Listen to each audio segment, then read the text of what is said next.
Right now you are seeing the Treptower Park. You can take a ferry ride and explore the whole Berlin from here.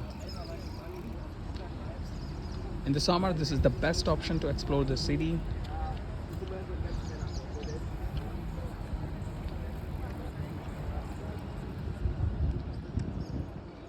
And this can give you the whole tour of the city from the water. You can see.